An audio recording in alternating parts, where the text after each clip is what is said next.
Hi there, welcome to this week's report. You may have noticed we've got a little change of scenery, but I've had this question so often I wanted to illustrate it to you on the board. And this is about Roth conversion strategy, or really, it can work if you should or should not contribute to a Roth versus a regular IRA.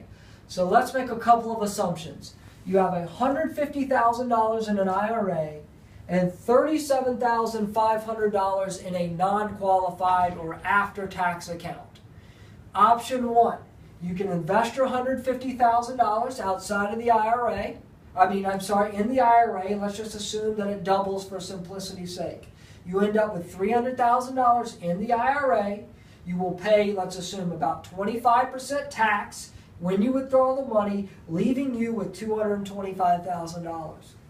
You take the after-tax money. You get the same rate of return. It would be different because you have to pay tax along the way. But let's assume money doubles. You get $75,000 in your account. You sell it. You pay about 15% capital gains tax. You would end up with $63,750. You add the two together, $288,750 would be your total after-tax, what you have in your pocket.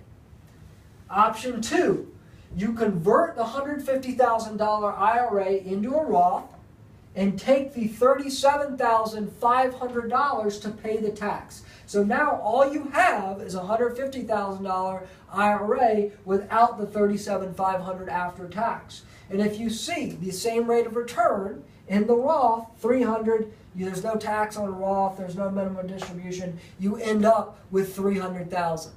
Now, this is the thing that people often make the mistake. It doesn't matter how long you have or necessarily the return. It's going to always be a little better. It can be magnified over time, but you can do the math and tell you if it's better this year or next year, whatever it may be, as long as you have the money to pay the taxes from outside the account, because you're really getting more money invested than you are the other way because of the net cost, the taxes that are coming out at the end versus no taxes at all. So this is a way to illustrate what is better. Should I think about converting to a Roth? And this is the way to just simply do the math. And if you've got the after-tax money to pay the taxes, it can make more sense. You see the bottom line here, you end up with about $12,000 more to spend, which is really ultimately all that matters. If you have questions about this stuff, call me, call our office, 770-984-2312. I can run through this scenario with your specific situation or help just talk you through it if you have any additional questions.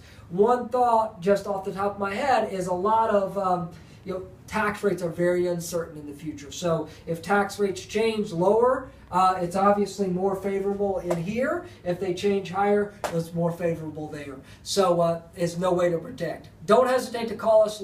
Check out the rest of this week's weekly report. Check out the guide. Check out the Money Gurus. Make sure you listen if you're in your car, 11:60 a.m. Have a great week.